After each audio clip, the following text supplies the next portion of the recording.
Lideramos el camino de la opinión pública y buscamos que la cultura del debate alcance consensos y soluciones a los problemas de nuestro país.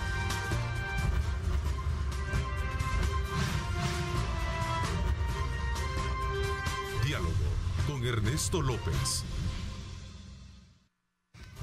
¿Qué tal, amigos? ¿Cómo están? Qué placer enorme saludarles a ustedes. Gracias por estar desde muy tempranas horas de la mañana con nuestra señal.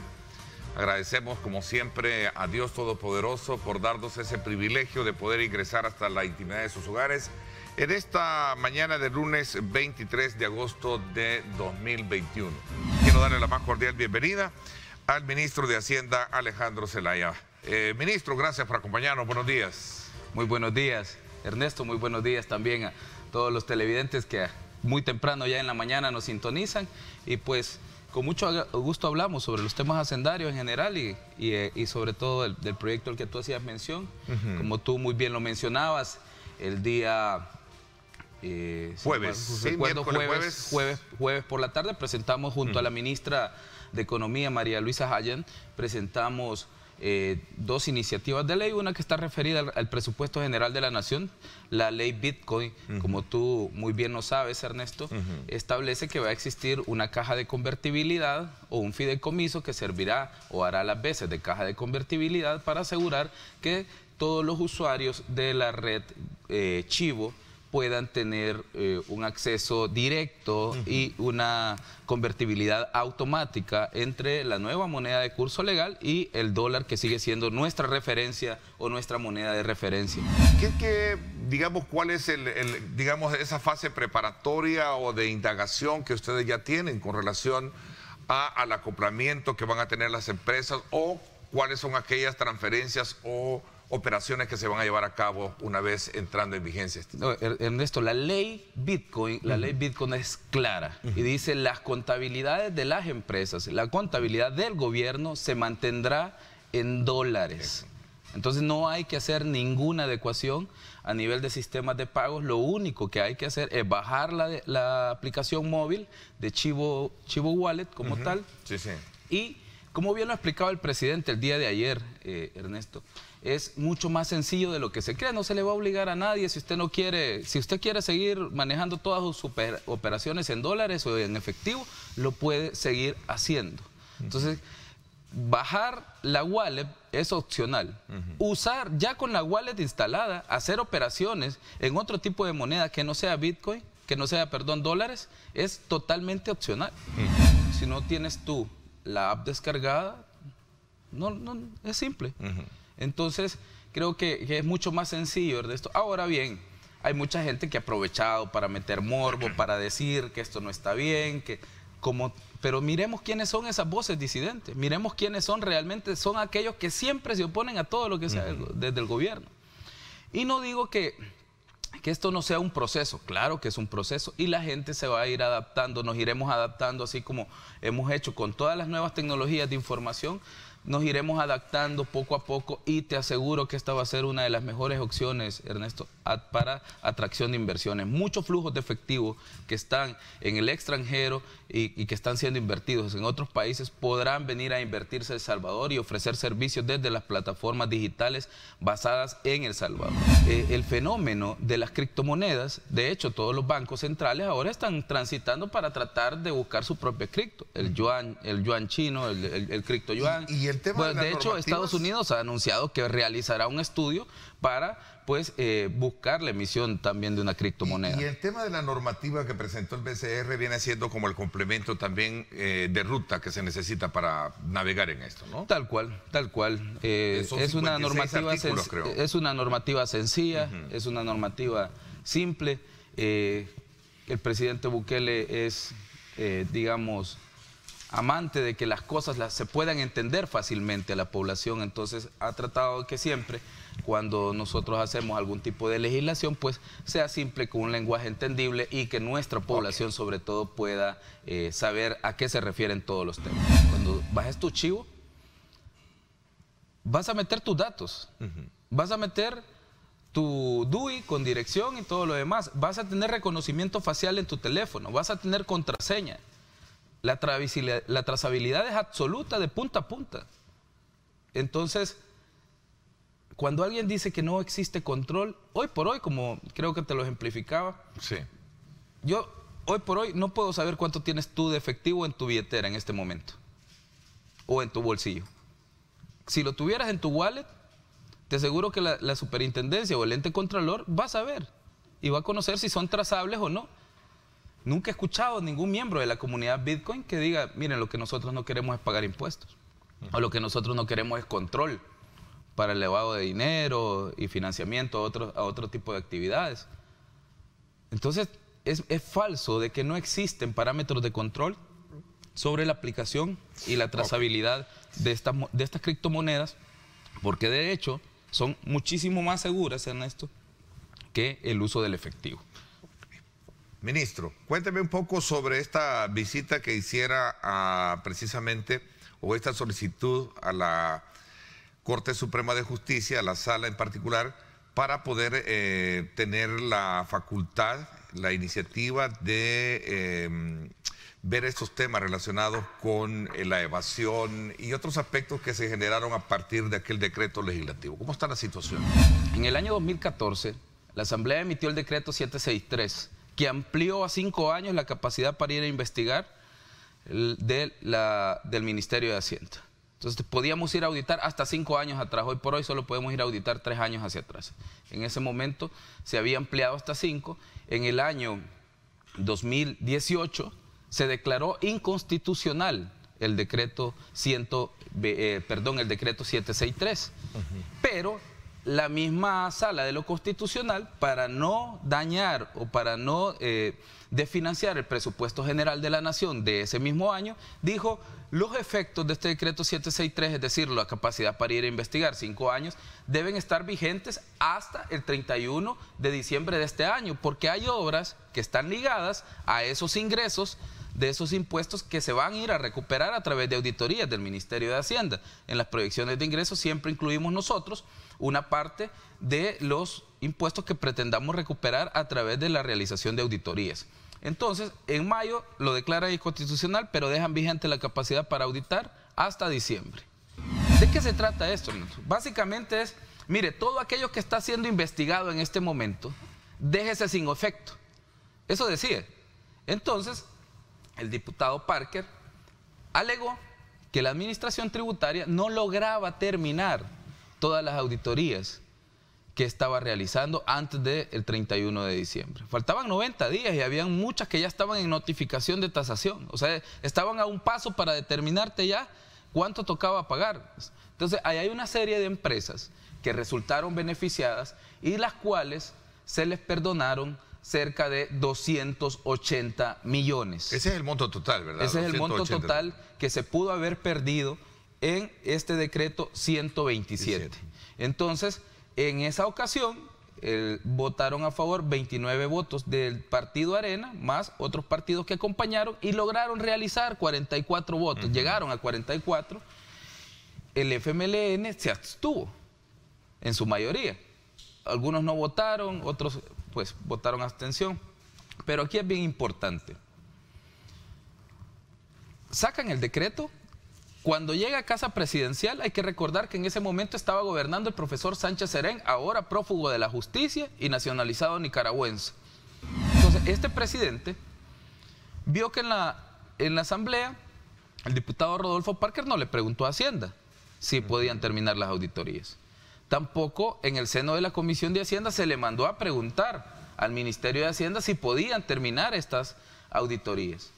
Entonces, lo que debió hacer el presidente es que cuando le llegó el decreto para ser sancionado y publicado en el Diario Oficial, tuvo que haberlo mandado a opinión al Ministerio de Hacienda. Y el Ministerio de Hacienda tenía que decirle: mire, señor presidente, estamos de acuerdo, o mire, señor presidente, este decreto lesiona la recaudación tributaria de este año y nos deja sin financiamiento el presupuesto, y además de eso está cercenando el patrimonio estatal, porque son fondos que deben estar en el Fondo General de la Nación. Eso debió haberse hecho. Al contrario de lo que el procedimiento normal nos exige, el presidente Sánchez Serén y su secretario jurídico mandaron a publicar el decreto. Básicamente le dieron el visto bueno. Entonces, si bien es cierto, la fracción del FMLN no votó, pero su presidente, su gobierno, acompañó ese decreto. Entonces tenemos un entramado, Ernesto, nuevamente, en el que tenés a la cabeza al exdiputado Rodolfo Parker, famoso en este país por defender intereses corporativos y también por falsificar pruebas en juicios de crímenes de lesa humanidad. Entonces, tenés enfrente al diputado Rodolfo Parker, Arena que acompaña con todos sus votos, y después tenés al presidente Sánchez Serén del FMLN que manda a publicar el decreto en el Diario Oficial. Entonces era un nado sincronizado, era una coordinación que ellos ya tenían. Alguien presentaba la iniciativa, el otro votaba y el otro lo mandaba a publicar, y a todo esto Hacienda nunca se le preguntó. ¿Van a tener que dejar sin efecto ese artículo o tiene que pasar primero por la sala como lo está pidiendo? ¿Cuál va a ser el proceso de todo esto? Nosotros hemos presentado un escrito de Amicus Curiae. El Amicus Curiae es el amigo del tribunal, y básicamente el Amicus Curiae aporta nuevos elementos de fondo que pueden determinar si las sentencias a las que la Sala de lo Constitucional ha hecho referencia se han cumplido al pie de la letra. Es decir, la sentencia 96-2014 establecía que los efectos de este artículo debían estar vigentes hasta el 31 de diciembre. Pero le recortaron 90 días las capacidades a la administración tributaria. Tenemos que averiguar qué empresa era la que estaba siendo muy pronta a ser notificada para que se haya sacado pues con tanta rapidez el decreto. Y una vez la Sala de lo Constitucional analice nuestro escrito, revise todos los elementos de prueba que nosotros hemos mostrado o hemos aportado, a partir de eso, la Corte Suprema de Justicia puede mandatar algunas audiencias para hacer una revisión de seguimiento o una revisión de cumplimiento de la sentencia como tal. Y con esta revisión de cumplimiento de sentencia, podría la Corte Suprema de Justicia decir: miren, señores, Asamblea Legislativa, revierta lo que realizó, y además de eso, devuélvale las capacidades fiscalizadoras a la administración tributaria para que abra esos expedientes y luego vaya a tasar y termine las auditorías y se puedan cobrar con una, ampliación transitoria o una suspensión de plazos, porque el decreto 127 es un acto totalmente ilegal.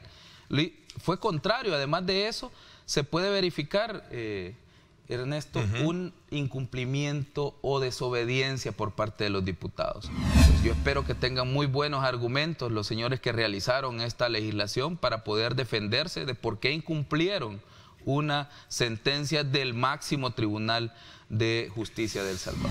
Mira, Ernesto, yo creo que aquellos ladrones o aquellos que le roban los fondos públicos a los salvadoreños siempre van a tener una excusa. Siempre. ¿Tú recuerdas cuando nosotros lanzamos el plan antievasión? Van a ahuyentar la inversión, no, van a perseguir a los empresarios, esta es una cacería de brujas. ¿Dónde están los empresarios que nosotros hemos perseguido? Nosotros no perseguimos empresarios, nosotros perseguimos evasores de impuestos, nosotros perseguimos delincuentes, Ernesto, porque eso nos mandata la ley. Esa es mi obligación como ministro, esa es la obligación de todos aquellos que forman parte del plan antievasión que dirige el Ministerio de Hacienda. ¿Qué es lo que pasa? Que se han estado acostumbrados, que tenían a sus empleados, a sus amigos, a sus gerentes, administrando el tesoro de la nación, administrando los fondos públicos de los salvadoreños. Eso es lo que ha pasado. Entonces, voces disidentes como FUSADE, yo recuerdo que FUSADE sacó un comunicado en su momento, así como ahora están sacando comunicados en contra de la implementación de Bitcoin. Ellos sacaron muchos y muchos comunicados. Incluso el señor, y lo digo con nombre y apellido, Ernesto, el señor Javier Simán, presidente de la ANET, en su momento también se deshizo en críticas hacia el plan antievasión. Y así muchísimos más. Pero ¿quiénes son estas personas? Luis Mario Rodríguez, de FUSADES. Él es el que dirige parte de lo que hace FUSADES. y está acusado de recibir sobresueldos. Entonces, si nosotros terminamos haciendo lo que ellos dicen que hagamos, al final vamos a terminar comportándonos como ellos. Okay. Y este no país, hay persecución política este ni país, persecución, Ernesto, está sumamente cansado de que siempre sea a la clase trabajadora, de que siempre sea a la clase más desprotegida, a la que siempre se le termine expoliando sus ganancias para mantener el presupuesto general de la nación. Debemos transitar hacia una política tributaria más progresiva, es decir, el que tiene más, que pague más en términos sencillos, pero que lo pague atendiendo a los principios de legalidad y también de protección de sus derechos. Nosotros no hemos perseguido a ningún empresario. Hablando de ir tras también buscar transparencia en el manejo de los fondos públicos, usted solicitó, ministro, también a la Asamblea Legislativa crear un decreto transitorio que le permita auditar a las alcaldías que manejaron fondos durante el tema de la pandemia. Cuéntenos un poquito cuál es el objetivo y cuáles son los alcances que tiene esta solicitud. Sí, yo esperaría, Ernesto, que asistamos, no sé si en la comisión de ahora, de la Asamblea Legislativa, vamos a alcanzar a discutir este tema. Nosotros, durante la emergencia por COVID-19, decimos nosotros como gobierno central, trasladamos a las alcaldías de todo el país cerca de 200 millones que estaban establecidos en el decreto 608. Entonces, de estos cerca de 200 millones, la Corte de Cuentas no ha auditado a muchísimas de las alcaldías. Ellos dicen que ya iniciaron, pero nosotros no hemos logrado ver los informes hasta este momento, los informes finales, al contrario de lo que sí pudimos ver de las auditorías del Ejecutivo. Entonces, como a mí me toca, como ministro de Hacienda, realizarle esos pagos, específicamente al Fondo Monetario Internacional, que nos dieron un crédito RFI por 389 millones, y realizarle también estos pagos al BID, que nos dieron un crédito por 250 millones en el marco de ese decreto. Entonces, estos dos decretos le otorgaron casi cerca de 200 millones a la alcaldía que no han sido auditados, y como me toca pagarlos a mí como ministro de Hacienda, al ver la inacción de parte de la Corte de Cuentas de la República, yo he solicitado que transitoriamente se nos habilite a nosotros como Ministerio de Hacienda a través de la Dirección General de Contabilidad Gubernamental para que podamos ir a auditar esos fondos, y una vez auditados se le certificarán los resultados a la Corte de Cuentas de la República y a la Fiscalía General de la República. Mira, Ernesto, justamente por este tipo de cosas es que tenemos todavía nosotros más causas para intervenir. Veo esta noticia que no la había visto, entiendo que es creo que de ahora mismo. Publicación de hoy, sí. De hoy mismo, entonces, donde se han generado memorándums a los auditores de la Corte de Cuentas hacia adentro de la Corte de Cuentas, donde se les advierte que pueden ser sancionados o pueden ser investigados por la Fiscalía General de la República. Entonces, me anima, o digamos, nos sustenta más la iniciativa que nosotros fuimos a presentar a la Asamblea como tal. ¿Por qué? Porque la misma noticia, Ernesto, revisándola, dice que hay auditores que básicamente están vendiendo su trabajo o podrían estar siendo sobornados para poner informes en limpio. Y en muchos de los casos, incluso la noticia hace referencia a cómo son las conclusiones de los exámenes de auditoría que están realizando ellos, que básicamente dicen: el Consejo Municipal de XX lugar manejó de manera fiable y transparente los fondos, cuando no existe ni documentación. Y eso lo dice esa noticia. No existe ni documentación, ni actas del Consejo, no existen órdenes de compra, no existen facturas, no existe documentación en general que soporte las operaciones. ¿Cómo pueden concluir que lo manejó de manera fiable si no se sabe de qué se invirtieron los fondos? Entonces, eso es lo que nos preocupa en este momento. Y también el alcalde de San José Villanueva, por ejemplo, cuando nosotros anunciamos el decreto, la iniciativa de ley para poder auditar los fondos, él también en la misma publicación que yo hacía de Twitter, él también me respondía y me decía, ministro, en nuestra alcaldía no existen conciliaciones bancarias, en muchos de los casos no existen cheques o facturas, hay muchísimas operaciones que no están bien documentadas y necesitamos que también venga a auditar. Y todavía recuerdo que me puso un segundo tuit que decía, lo espero, ministro. Entonces... ¿cómo se interpretó ese gesto? Básicamente es una facilidad que está dando el alcalde. Una apertura para decir, sí, en efecto hay algo claro, aquí porque nadie, Ernesto... San José Villanueva es Pedro Durán, ¿verdad? Correcto. Entonces, nadie quiere pagar los errores de otro. Yo no estaría dispuesto. Entonces, ¿qué es lo que hay que hacer? Documentar bien las operaciones cuando se realizan operaciones con fondos públicos y en este caso denunciar a aquellos que no hayan realizado bien su trabajo o que hayan malversado los fondos públicos. Ministro, estoy en la obligación para preguntarle esto. ¿De alguna manera no estaría violentando la autonomía municipal con llegar como Hacienda, querer hacerlo, en este caso, digamos, con una auditoría cuando es responsabilidad de la Corte, como lo han expresado algunos? El artículo 2, sí, bueno, lo ha expresado Fusades, lo ha expresado la prensa gráfica, digo... algunos sectores. Y otras personas. No, sí. Yo sí sé quiénes han sido, Ernesto, y es siempre aquellas personas que han estado ligadas o que han estado vinculadas con gobiernos del Partido Arena o con gobiernos del FMLN en el pasado. Entonces, ellos son los que...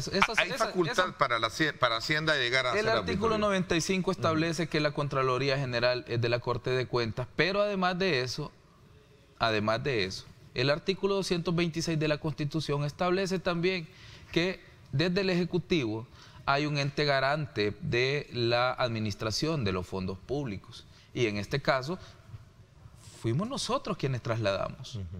Hay otra razón legal, Ernesto. El artículo 2 de la ley AFI establece que las alcaldías están adscritas al subsistema de contabilidad gubernamental. Y cuando tú vas a revisar, si no mal recuerdo, es el artículo 115 de la ley AFI, 115 o 105, uno de los dos. Cuando tú vas a revisar las atribuciones que tiene la Dirección General de Contabilidad Gubernamental, te dice que una de ellas es controlar las operaciones financieras y también revisar el adecuado registro en los estados financieros de las alcaldías. Entonces, si controlamos la adecuada ejecución de las actividades financieras de las alcaldías, eso implica que tenemos esa facultad, no siempre. Eso sí, por eso el decreto es transitorio y por eso, como nosotros no tenemos facultades de determinar responsabilidades, porque no somos un tribunal sino un ente administrativo, entonces lo que vamos a hacer es enviar a las dos instituciones los respectivos informes que dirán la versión objetiva de lo que realmente se realizó. ¿Por qué? Porque con este tipo de denuncias, yo creo que el organismo colegiado lo que ha visto es que este tema está bastante peligroso, porque están revisando que de seguro algunas alcaldías realmente han despilfarrado o no tienen documentación de los fondos. Los fondos para las alcaldías, ¿cómo está esa situación? Nosotros estamos, en los próximos días vamos a realizar un anuncio, estamos pendientes de hablar con algunos de ellos. Ahora bien, ¿qué es lo que pasa, Ernesto? Miren, creo que todos los funcionarios públicos estamos obligados a gestionar cada día más eficientemente los fondos que nos tocan.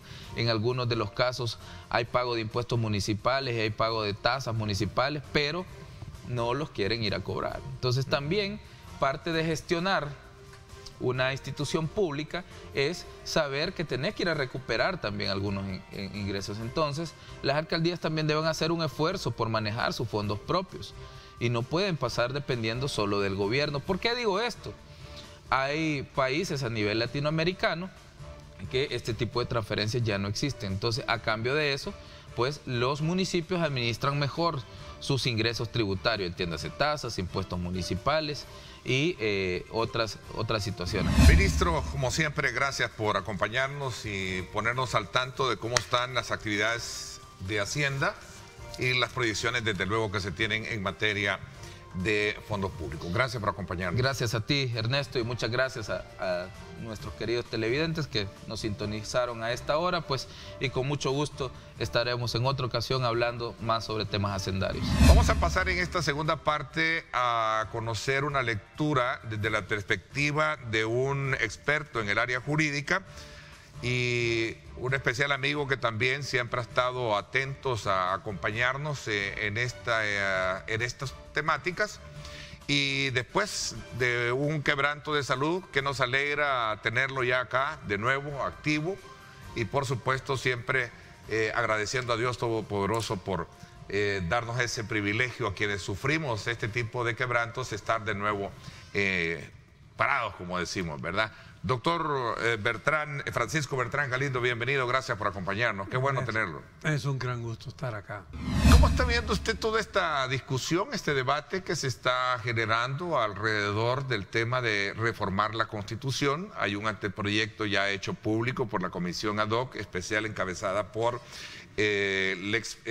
por el vicepresidente de la República, el doctor Félix Ulloa, y sobre todo también cuando hay sectores que más allá lo han expresado, a decir que la metodología no están muy de acuerdo con cómo se está llevando a cabo. Es más, la titularidad con la que algunos han sentado su postura es así no, sí se puede, pero así no. Entonces me gustaría de alguna manera en una fase introductoria conocer desde su experiencia cómo ve esta discusión. Bueno, digamos que sí se puede, pero así no tiene mucha razón. ¿Por qué? Porque el diseño de la reforma constitucional no está para ser hecha desde el Ejecutivo, está hecha para ser desde el pueblo. Y desde el pueblo se entiende las mociones, las ideas que pueden salir en el Congreso, que son los representantes directos del pueblo. Por eso es que la iniciativa de reforma no está en la Presidencia de la República. El presidente tiene iniciativa de reforma de leyes, pero no de constitución. Esa la tienen los diputados.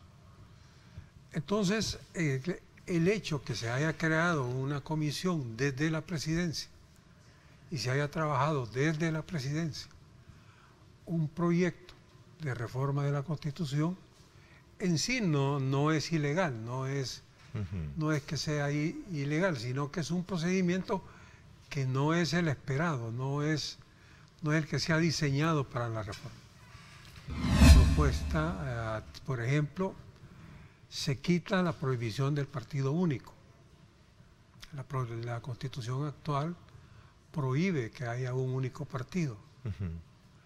Dada la situación actual, que tenemos un partido que tiene las 2/3 partes de la Asamblea y que es un partido muy fuerte, con mucha popularidad, existiría la posibilidad de que no haya ningún otro partido participando en unas elecciones. Eso, de acuerdo con la Constitución actual, está prohibido. Dice, el sistema político, lo dijo textualmente, el sistema político es pluralista, además se reconocen las asociaciones no partidarias para candidaturas de diputados y de presidente. Vea, y él dice ahí otra mentira más, dice, con relación a esos puntos. Es decir, no lo dice, porque si usted ve, en general la reforma está planteada en los temas delicados con una redacción muy fina. No busca hacer una redacción directa, sí, sino una redacción que va a ser interpretada.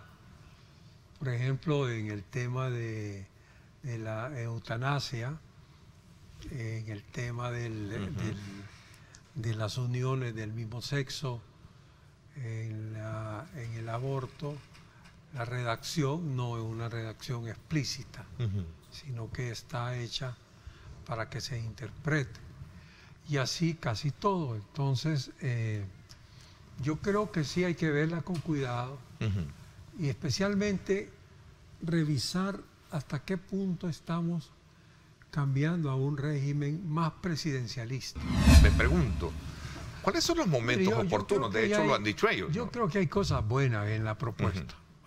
porque en 200 reformas y viniendo del equipo que viene, hay cosas buenas. Hay cosas que son cosméticas y hay cosas que son complicadas. Ok. Pero, por ejemplo, cosas buenas, para mencionar las cosas buenas. La separación de la función jurisdiccional, de la auditoría del Estado, de la función meramente operativa de la auditoría, eso me parece muy bueno. ¿Por qué? Porque la Corte de Cuentas se ha convertido, o fue diseñada así, para ser juez y parte.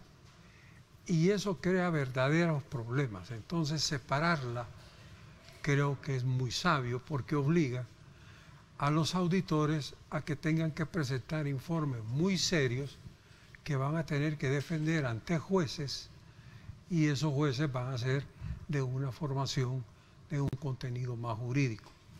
Eso me parece extraordinario. Y yo creo que realmente tiene razón. Es bueno separar la parte administrativa y dejar que los jueces juzguen y que los administradores administren, porque cuando usted mete a los jueces a administrar mucho de su tiempo, que lo deben usar para sentencias, lo discuten en empleados, en aumentos, en destituciones, cosas administrativas. Entonces, hacer que los jueces se dediquen a juzgar y que haya una entidad que administre el presupuesto de la Corte, también me parece muy sano. Hay cosas que pueden ser sanas, pueden no ser sanas. Por ejemplo, el hecho de la forma de elección de los magistrados, las propuestas. Se crea un colegio de abogados y notarios. Un mecanismo de consulta al pueblo es bueno, pero tenemos que estar claros de qué estamos hablando. Porque, por ejemplo,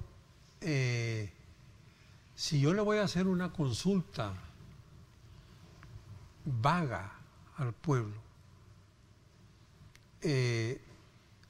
esa consulta no me va a dar ningún resultado positivo. Si yo lo voy a poder interpretar como líder del país como yo quiera. Entonces lo voy a hacer simplemente como un procedimiento. Pero si yo le hago al pueblo una pregunta concreta de sí o no, y el pueblo la responde, entonces la respuesta es legítima. Voy a ponerle un ejemplo claro. Póngase usted que se quiere poner a votación del pueblo si se permite el matrimonio de personas del mismo sexo. Y se pone y se dice, se va a consultar al pueblo si se permite en la Constitución el matrimonio de las personas del mismo sexo. Y se hace la consulta. Y la pregunta es clara. ¿Se permite, está de acuerdo que se casen las personas del mismo sexo? ¿Sí o no? Las personas van a contestar sí o no. Y la respuesta va a tener valor. Pero si yo le pregunto una cosa vaga a la población, entonces la respuesta ya no tiene el mismo sentido, el mismo valor, porque depende del criterio de valor que la persona pueda tener en relación a la pregunta. Entonces, esto tiene matices y debe quedar bien regulado en qué casos es en que se puede usar y cómo se debe usar. Poner a plebiscito o referéndum las 200 reformas, supongamos que pasan las 200 reformas de la Constitución, es un desaguisado. Porque el pueblo no puede opinar ni va a tener una única opinión sobre las 200 reformas. Entonces es simplemente una cuestión donde no va a tener representatividad lo que se diga. ¿Y por qué? Porque en 200 temas, algún tema para usted no va a ser de importancia. De importancia. Otro no le va a gustar. O de interés. Y otro no le va a gustar, ¿verdad? Entonces pueden darse dos fenómenos. Que vote por el que no le guste y vote contra toda la Constitución, que tal vez es buena, o porque no le importe, vote por la Constitución, aunque tenga cosas malas. Entonces, ese tipo de consultas así ya no son tan sanas como la otra que yo le puse, que era muy específica, era un sí o un no. Entonces, a mí en ese mecanismo creo que debería discutirse un poco más, debería regularse mejor y no dejar la ratificación de la reforma a un referéndum en el mismo periodo de la elección. Creo que el concepto que está ahora, de alguna manera la sala, cuando falló que de eso se trataba, el que hubiera un segundo Congreso, y es que la reforma constitucional fuera tema de la elección, para que el pueblo conociera cuál era la reforma que se había planteado, y el pueblo de alguna manera se pronunciara votando a favor de los partidos que iban a votar por la reforma o en contra de los partidos que iban a votar por la reforma. Así fue como lo planteó la sala, y a mí me parece que ese enfoque es bastante mejor porque lleva un doble filtro. El tema de los tiempos, entonces, esto de la elección presidencial inmediata. Entiendo que no está regulado así. Entiendo por lo que leí que la reelección está después de un periodo. Sí. Y creo que en la Constitución nuestra esa fue la intención, pero un error en la redacción hizo que la sala lo interpretara que era 10 años.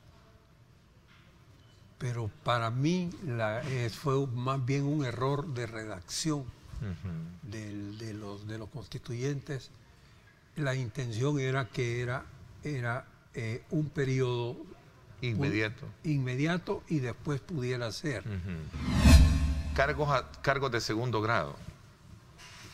Bueno, ahí otra vez volvemos al tema de los 3 años. El problema, o sea, son cargos que se reeligen. Pero esto es una teoría personal. Yo creo, ahí se habla del referéndum revocatorio, pero yo que diría que estos cargos de 3 años deberían estar electos por más tiempo, sujetos a ser revocables, porque como usted me explicaba fuera de cámara, un fiscal llega y lo primero que empieza es a entender cómo trabaja la fiscalía. Pasa en esos 6, 8 meses, entiende un poco, empieza a trabajar, y cuando ya más o menos ya está pensando en la reelección. Entonces tiene que estar de acuerdo con los diputados, ya hacer acuerdos con las fracciones, ya deja de ser fiscal el último año realmente. Entonces, si el fiscal supiera que si hace bien su trabajo, sigue, pues hombre, tendríamos fiscal por más tiempo y más fiscal. La sala fue de la opinión que, aunque es una sala de la Corte, está conformada como tribunal. De hecho, hay muchas resoluciones de la sala donde ellos se autodenominan tribunal constitucional. Yo creo que esa es una discusión de orden político. No hay una solución perfecta, ¿verdad? Creo que se puede perfectamente tener un tribunal constitucional como en Guatemala, Y se puede perfectamente tener una especie de tribunal constitucional dentro del órgano judicial como lo tenemos nosotros acá. O sea que ahí es una discusión más bien de preferencias, pienso yo. Doctor, gracias nuevamente. Me alegra muchísimo verlo bien.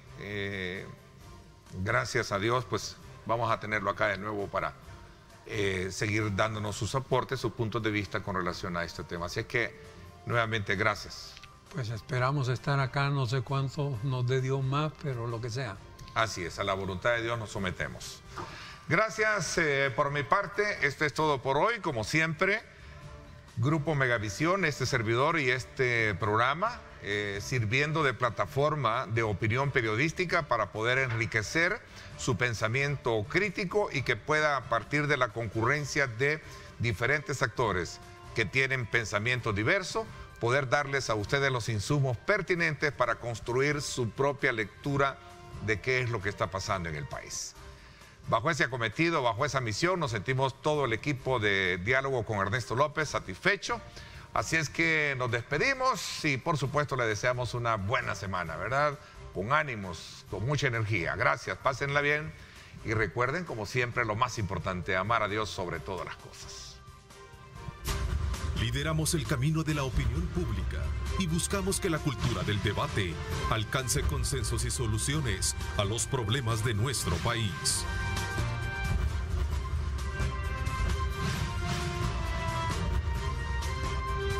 Diálogo con Ernesto López.